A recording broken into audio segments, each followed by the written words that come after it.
I'm here today on a round table with a very, very special guest. And this guest is special to me, too, because he's my Mexican brother. You know what I mean? Yes, sir. Paul Rodriguez. What up? What up? Here with us on the round table. Got to say salute to you before we even get started. Appreciate it. You know, the business. I'm really into business, and yeah, man. you know, I work all day and every day, and I like inspiring stories. And so, just being briefed and learning about you while watching your rise is pretty impressive, man. I appreciate it, and likewise, man. I'm happy to be here. I'm hoping to soak up some game myself. Man, we're gonna give each other a lot of game, but for sure. You know, there's not a lot of Latins out there putting on and representing our culture and holding it down on a positive role model tip. You know, they don't allow a lot of us in the game. If you look at TV, if you look at video hosts on different stations and TV hosts, I think they got Mario Lopez and maybe like one other. So anytime one of us pops up and really starts influencing on a positive note, it's big, bro. It's super big. I love it.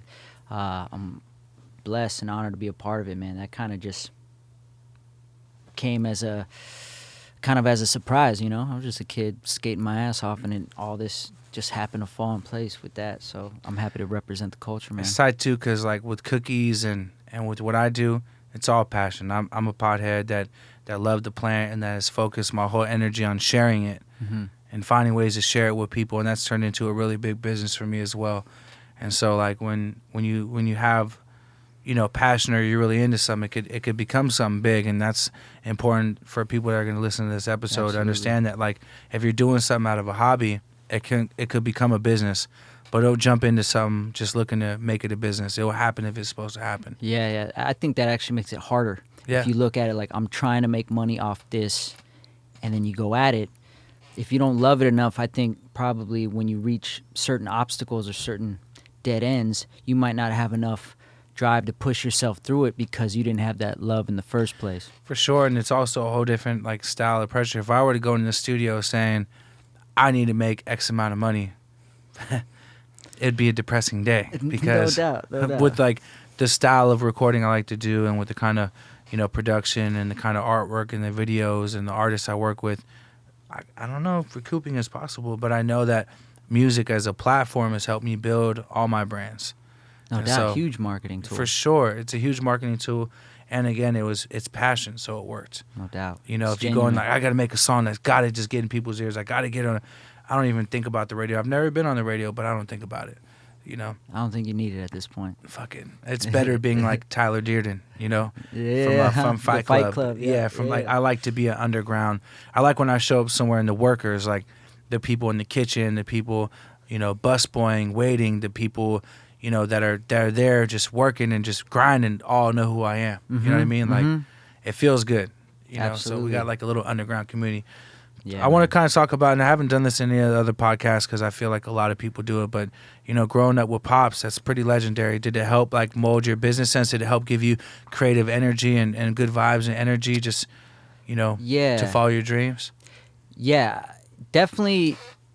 I grew up, when I was born, it was like right when his dreams were coming together, right when he was getting well known. His comedy was taking off. He was doing a lot of movies and stuff. So my whole life, all I saw when I was around him was a guy living his dream. So I think subconsciously from birth, it was just natural to me to like, oh yeah, you chase your dream. Like, you love doing something, go for it. So I'm very thankful in that sense, because from the get-go, I only looked at life as like, whatever I did at that time, that was what I was going to do. Like, when I was a little kid and I first saw Bruce Lee in a movie, I was like, oh, I'm going to take karate class. I'm going to become just like Bruce Lee. I'm going to do all these films. So in my mind, as soon as I had a hobby, it immediately became my calling. And this is what I'm going to do. And I'm going to be the best I can be. Find whoever's at the top, try to emulate them, learn from them, and just try and become that. And, you know, as I grew, I just got into all these different hobbies. Every few months, the hobby would switch till eventually I found skateboarding, and like my attention never got drawn away from it, and I knew that was the one. How old were you when you started skateboarding? Just shy of 12 years old. I was in 7th grade, and I seen some kids at school. I was at a new school, and they would skateboard every morning before school, and I would stop because I lived close by, so I walked to school, and I would see them skating in the morning, and I would just find myself every morning stopped and just fascinated watching. I'm like, how do they do that? How do they keep the board on their feet? How do they flip it? How do they keep laying back on it? And I was like, I have to learn how to do this. I need to know how it's done, like a magician or something. Like, I need to know how to do that trick. So that's where my love began. And Were you scared of breaking bones? yeah. It's crazy that I even became a skater because I'm kind of like a bit of a scaredy cat when Me it comes too. to that I'm type big of stuff. scaredy cat, bro. Yeah. I never played sports because I played baseball and soccer as a little guy to get pops happy, but I never really pursued it or fucked with it because I was so scared to get fucking injured, bro. Yeah. So I look at skaters, I was like, how are they not scared, bro? Yeah, nah, we're scared. I mean, at least speaking for myself. Yeah. Which I think was a big blessing because it made me, before I would take another step further, it made me really perfect the step that I was at because my paranoia, like, okay, I'm not ready for that yet because my skill level isn't there yet. Boom, boom, boom, boom, boom. Okay, now I'm ready for that. Boom, boom, and it would just make me take the steps at the right time so that it became a calculated risk. Like, okay, yeah, sure, there is a chance of me getting fucked up here, but I know that I've prepared this enough to try it on this specific obstacle. The chances are highly in my favor that I'm going to succeed at this, so I can live with those results, you know. So, but you know, you still take those L's along the way. You got to take L's with everything. For sure. So you start skating at 12. When was it when you started what was your approach to start getting noticed? I mean, like music, like sports, like any other business, to get noticed in something that's just super oversaturated.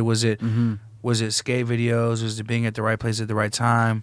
Was it the internet? What do you think was what helped you kind of start getting noticed and building an actual like reputation as killing it? I was real lucky where I lived, where I grew up. There was a skate shop called Valley Skating Service, still there to this day, and it was just behind my house. So I would hop over my backyard wall, cross the street, and just hang out in this skate shop.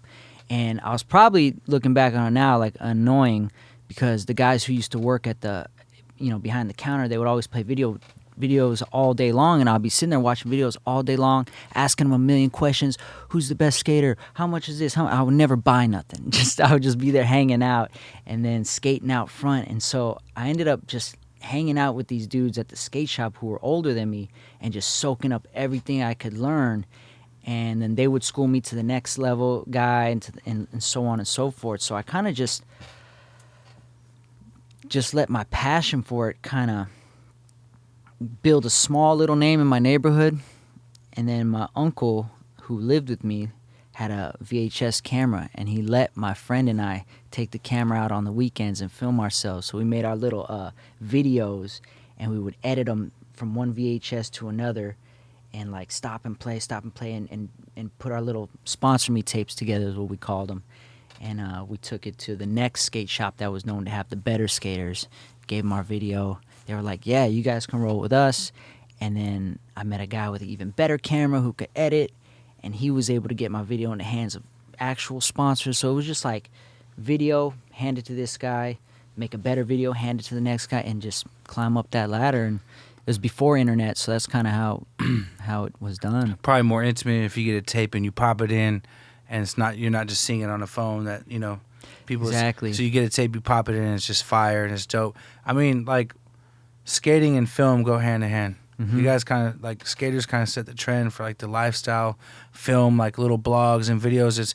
And that's the key to success for me too. Like I documented everything from the breeding of the strains to the growing of it to the naming of it to, when I started Cookies Clothing, actually doing the prints ourselves, pulling the strings through the hoodies ourselves, boxing and sending out and documenting that. And this was at the time of the internet, but it just had people so engaged, and it kind of creates that real lifestyle. 100%. You know what I mean? Like when people can relate to you,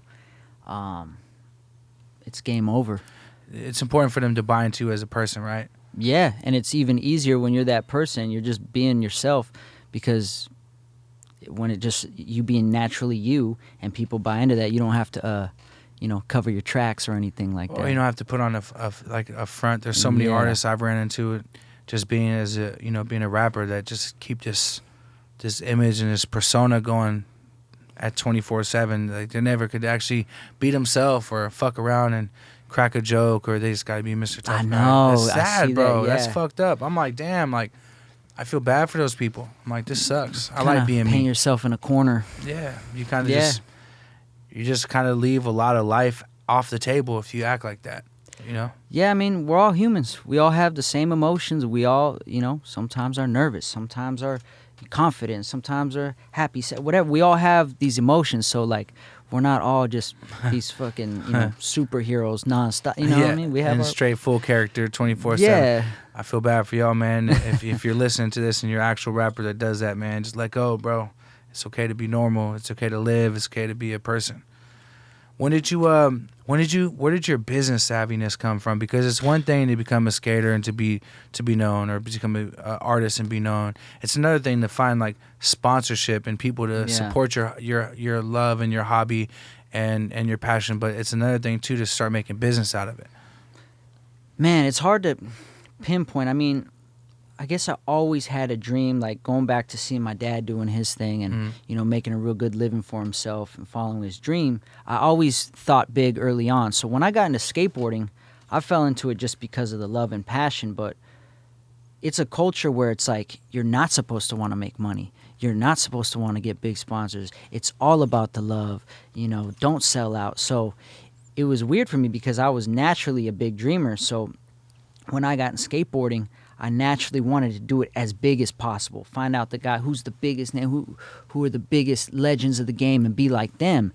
And I noticed guys like Andrew Reynolds was one of my heroes, and he left Tony Hawk's brand. He was riding with Tony on Birdhouse, and he started his own brand called Baker Skateboards. Mm-hmm. And early on, I remember seeing that, being like, man, one day, you know, I want to start my own brand and build my own team and leave a legacy in the culture.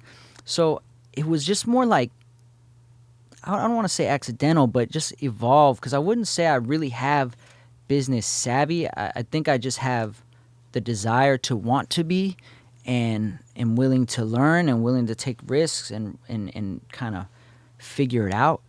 You got vision. Yes, there you got go. Vision, bro. There you go. Vision is not something that any dollar could buy. It's not something any school could teach you. You just got to have it. And that's, there you go. I think that's the key word is vision, because, yeah, man, it's definitely tough, especially like in a culture where people can consider you selling out or just doing too much, or how do you provide a business for the family and for yourself while doing something you love without people being like, oh man, he went to Hollywood, or he played out, or nah, it's not the same no more. You know, he ain't down to break a bone anymore. You know what I mean? Ah, man, that'll never stop. But I did, though. I made some moves that people would say was sellout. But, you know, I always made moves that I felt good about, whether they felt it was a sellout move or not. I definitely made some business decision moves when it came to certain sponsorships, willing to pay me a certain amount of money.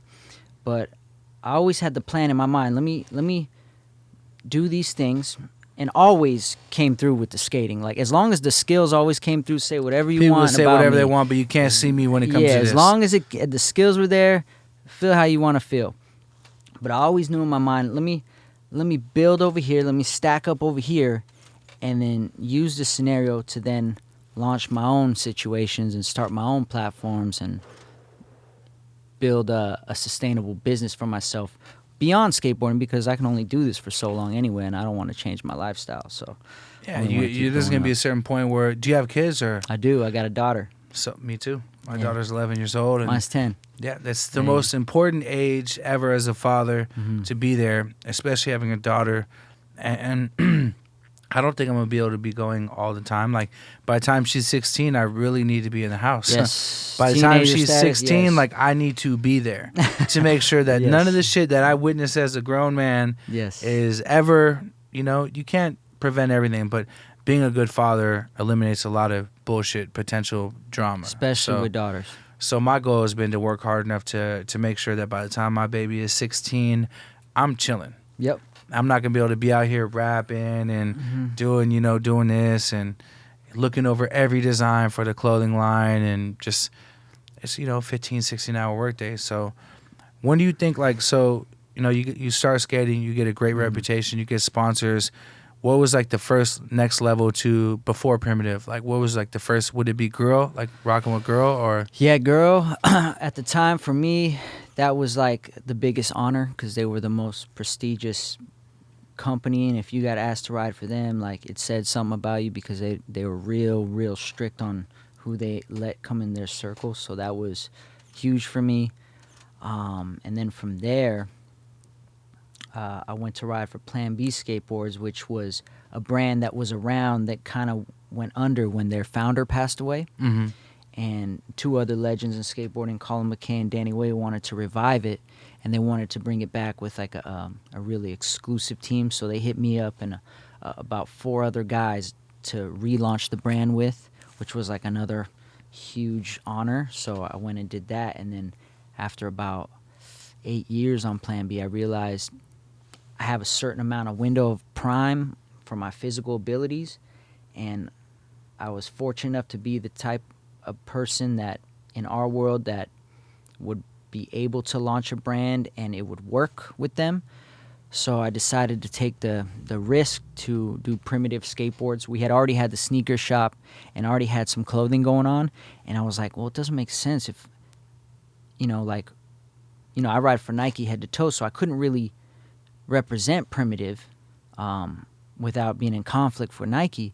So I was like, well, it doesn't make sense. Like, if I go, it would make perfect sense to start Primitive Skateboards. That way I can represent Primitive and help the You could build brand. it without burning a bridge with Nike, which is Exactly. one of the biggest brands in the world. Yeah. Salute for that. Yeah, so I decided to do that, start my own team, and we're about to celebrate 5-year anniversary on April 10th, and it's been a blessing. And the one thing I didn't realize that would be so satisfying is like finding other young talent or helping other guys' dreams come true, like guys who had aspiration to becoming pro skateboarders. Now I'm in a position where I can basically sign them, like like a record label or something like that. Yep, put them on, And put them in so, position. Yeah, put them on and help other people's dream come true, and then help build this thing that will be there, God willing, when I have to retire or step down or whatnot. And so far, so good, man. You got a good reputation with it too, because before we came here,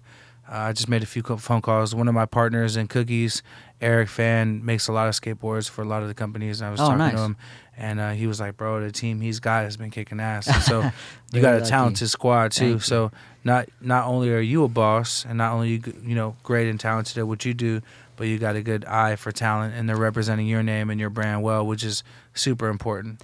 I'm very lucky, man. I got very, very good partners behind the scenes and a very good team in front of the camera. So I've been very lucky. Got some great friends, and try to, really nurture and keep my relationship strong with people. So I want to get some game from you. I want to know. I don't know what I could teach you, man. No, but you I- could teach me. You could teach me. Trust me. How did you get in contact with Nike? Like, obviously, they probably reached to you on some, but how did you get into business with Nike? Yeah, Like, so that's mafia. luckily for me, early on, I was willing to try things that were out of the norm. Like, I was one of the early guys to have a manager. People didn't have managers in skateboarding. It was just a bro deal. No contracts. Just like, yo, dude, you're just down. Let's just be down. And it was like, all right, but dudes were definitely not getting their worth. So luckily, I had a manager, and she was actually in the process of negotiating a contract with another shoe brand that was a smaller skate shoe brand at the time, and I had a signature shoe in the works, and it was getting ready to launch.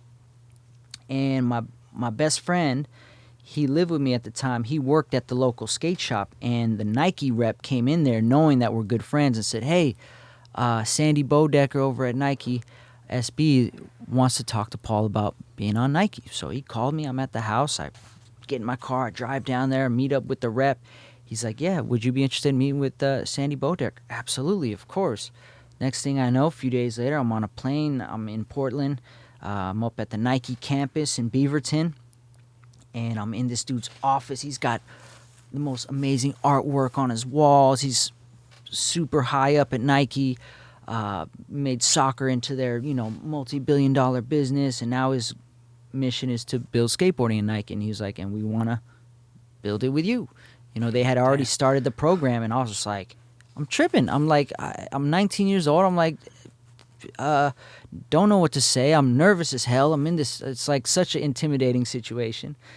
And they just straight up said, we want to, have you be our main dude. And I was like, okay, cool. And my manager, I left her to do the dirty work of the negotiating and all that. I flew home. She hit me up a few days later, and she was like, here's the deal. Here's what they want to do, blah, blah, blah. Listed everything down.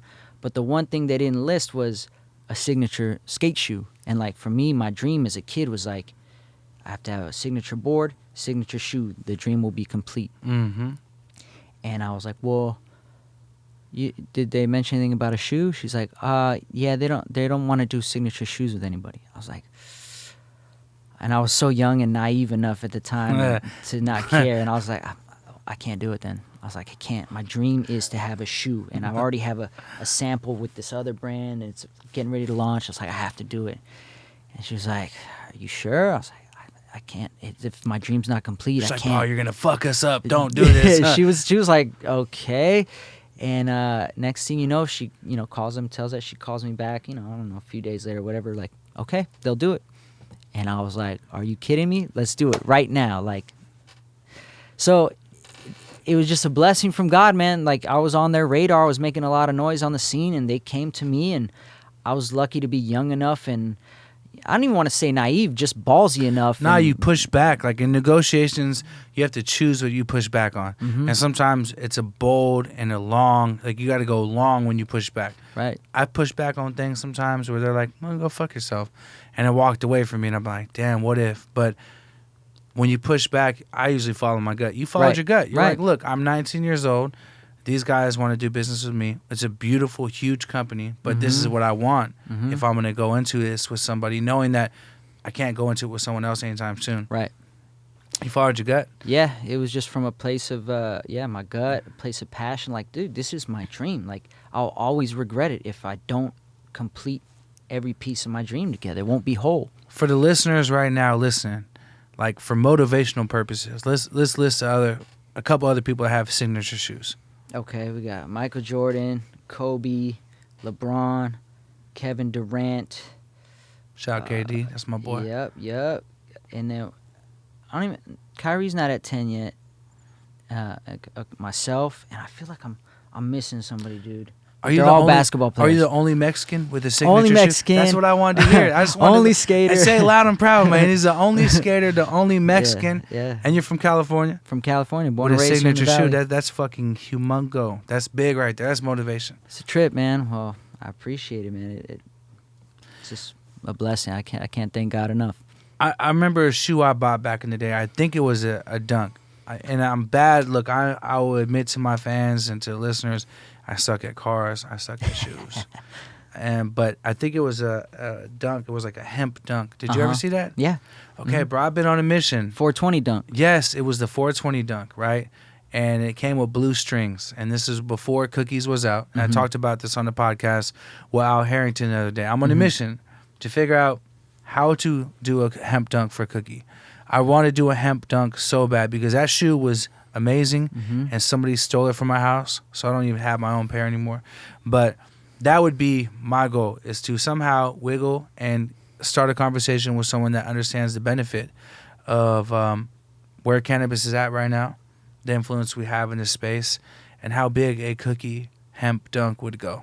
It'd probably be pretty wild. So I'm going to put that bug in your ear, because the round table is all about networking and bringing resources together. Yes. You know what I'm saying? Hey, man, I can plug you with the guys I know over there, and hopefully they'll plug you with the people that make those decisions. And if for some reason, if it doesn't get that far, then I just want the 13 hemp Dunk, the 420 Dunk that I was stolen from me back in the day. So that's my goal, is somehow get that shoe back. It was sick. Yeah, that shit somewhere, was dope. Somebody listening has them. They got them. I wear size 13. 13? They got to be out there, because that's a rare size. Yes, sir, 13. And I had the one with the blue strings. And I think it might even almost be cookie blue, damn near.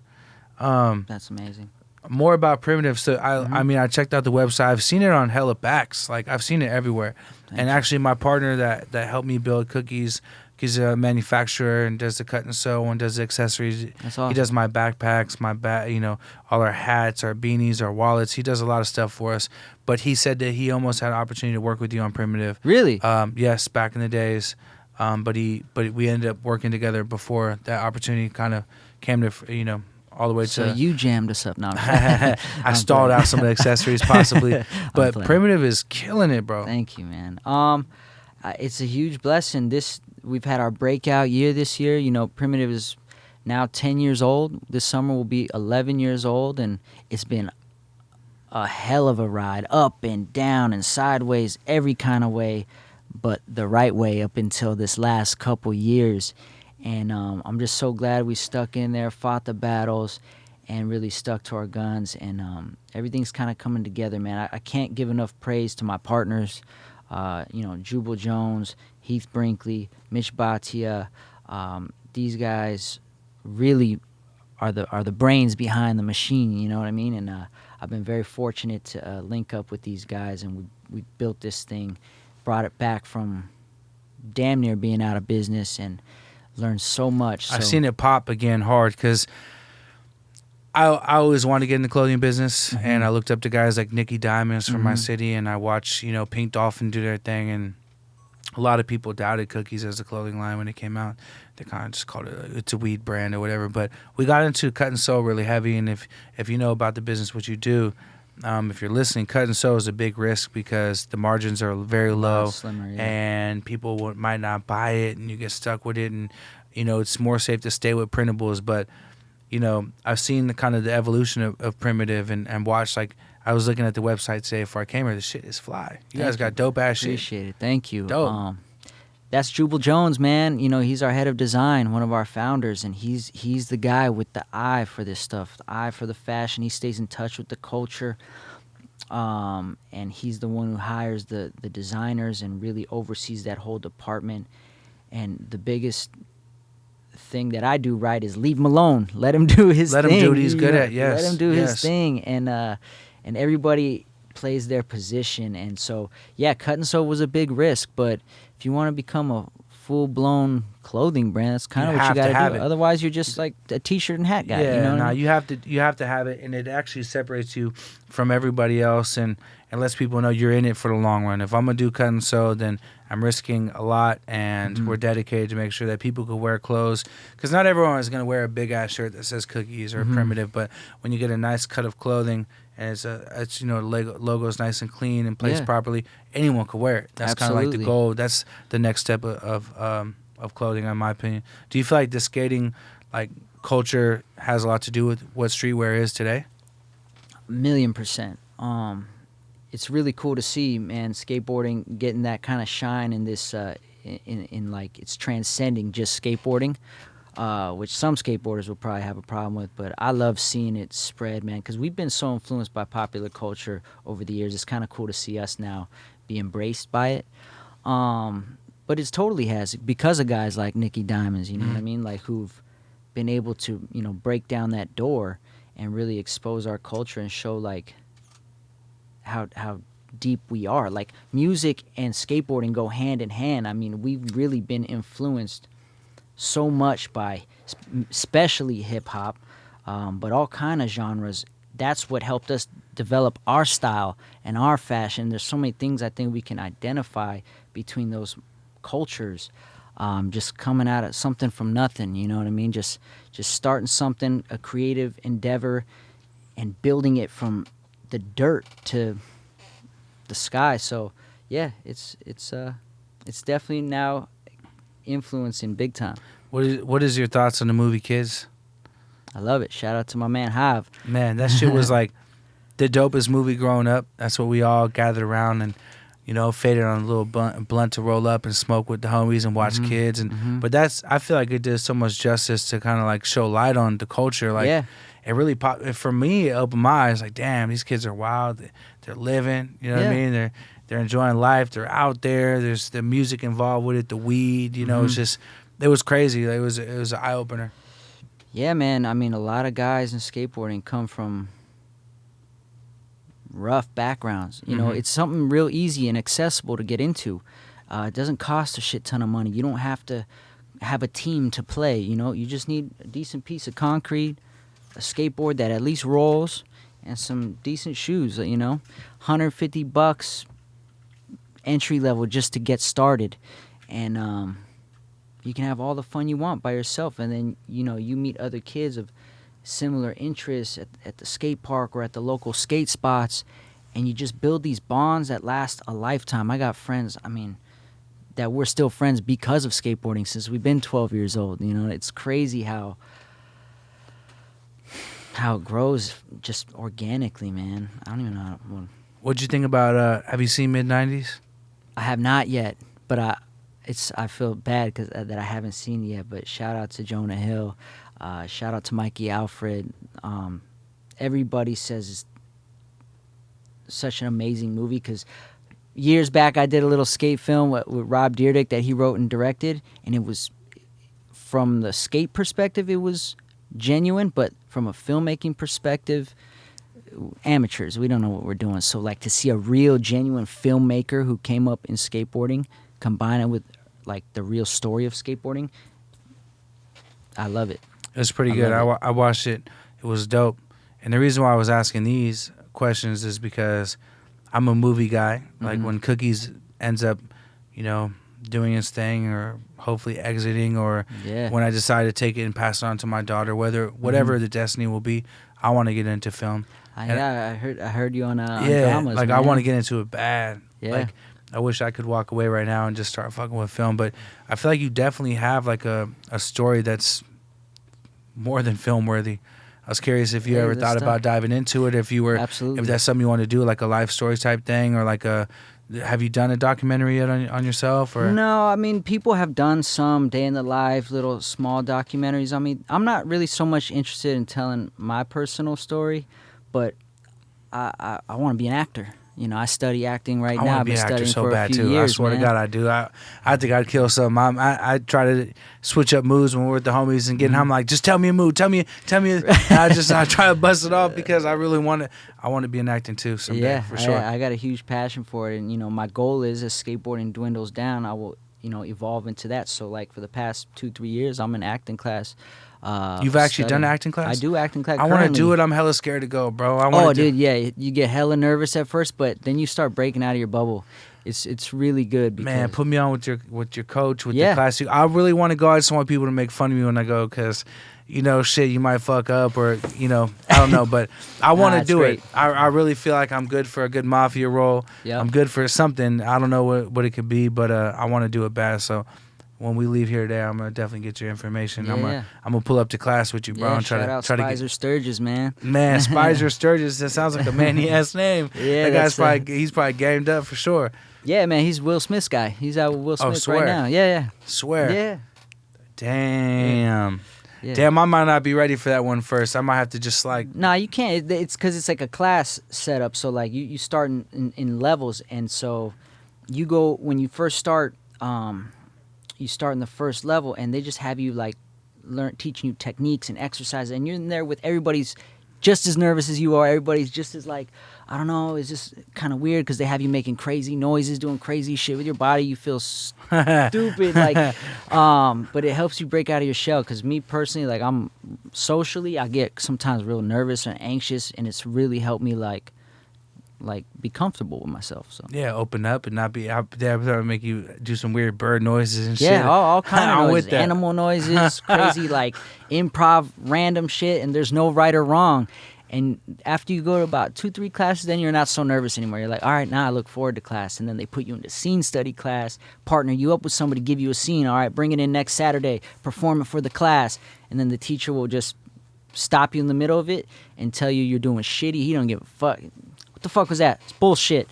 I don't believe you. Do it again. Here, and he'll give you notes. Send you back. I don't believe you, huh? Yeah. That's real, huh? Yeah. Like, act like your mom just died, so you just do it. And it's like, nah, I don't believe that shit. You're lying. You're full of shit. He'll crush your fucking soul, and you're like, fuck. And then next week, you got to come back and do it again. So it's, I don't know, it toughens you up. It's good. I'm going to do it. I need a hobby besides all this work. I'm going to do it. It's great. For the listeners right now that are diehard skateboarders that are, now it's a new game. Now there's the internet. Now there's a bunch of clothing brands. Now people are looking for the guys that like yourself, the new up and coming, to sponsor and to.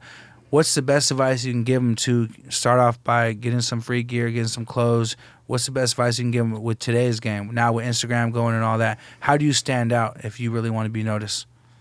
It all comes down to the skills, man. You have to love your craft. Like what we were talking about at the beginning. Like you can't just start off from like, oh, how can I be a rich and famous skateboarder? Well, first of all, there's not that many rich skateboarders anyway. It's got to be you fall in love with the craft of skateboarding. If you love that shit, like you can't go to sleep because you're thinking about trying to learn a trick that you want to do tomorrow, and that shit like absorbs your whole mindset and your life, you're already on the right path. Now, these days is much easier. Back when I was coming up, like I said, I had to find a camcorder that my uncle let me use. Now you just got it in your pocket. So Fucking every day, iPhone.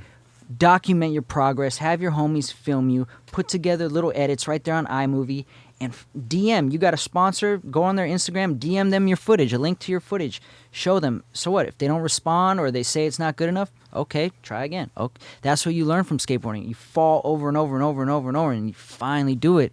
So the process of trying to get recognized is the same thing. Send your footage in. Nope. Okay. Send your footage in. Nope. Okay. And just know that as you progress, as your passion helps you grow every day, like it's going to happen. It just takes that one person to respond and your foot's in the door, and just don't ever let up off the gas. You got to stay focused. You got to stay persistent, consistent, and you got to have it. Either you have it or you don't. And if you have it, you just got to keep, you don't know what to do. You follow your gut and get it cracking. Exactly. For places that you traveled in the world, I'm sure you traveled all over the world. What's another place besides home that you really enjoyed that embraces a culture that had dope ass, parks to skate at, that had just that whole vibe? Like, is there another city or state that really stood out to you? Barcelona, baby. Fucking love Barcelona, the bro. best. We just left Barcelona. How awesome is that? I want to make an album called Summer in Spain. That's how much I love it. Yes. But the vibe there is crazy. The So people good. there is crazy.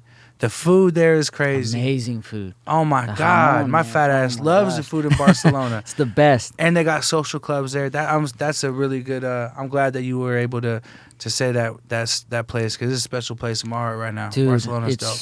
it's I recommend everybody go there. Skater or not skater, whatever. It's a great place, man. Beautiful country.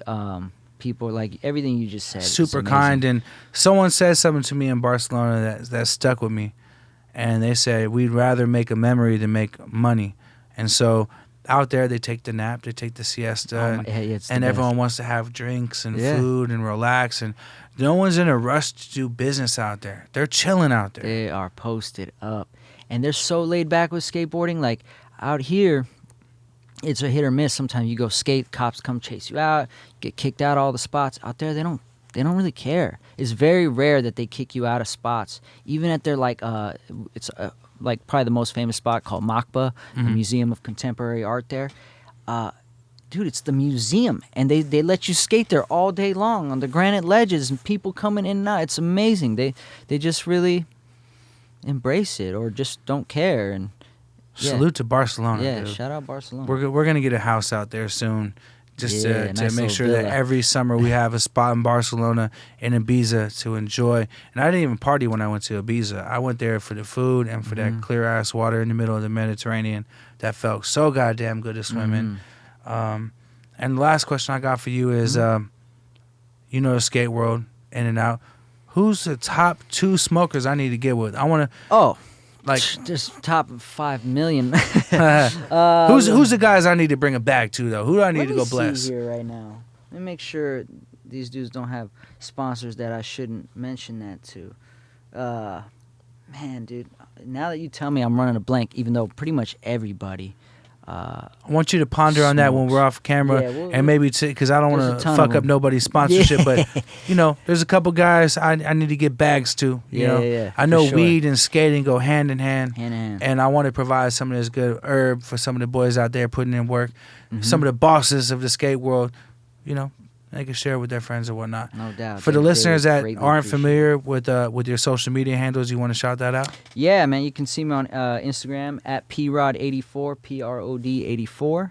You can catch me on YouTube, prod vids, Facebook, prod84, and that's pretty much it, man. Follow my boy. This is the only Mexican with a signature shoe right now with Nike. That's fucking humongous. I appreciate you for the game, Oh, my pleasure. the good Thank you. energy, the conversation. And we're going to, there might be a primitive cookie collab coming soon, Hey, maybe. I don't like know. that. Just put it into the world, put it into Yeah. existence. The round table is That'd all be about amazing. business and networking. Much love. Absolutely. Thank you, Man, brother. Thank you so much. Yes, sir. If you like what you're hearing, man, make sure you subscribe to the channel.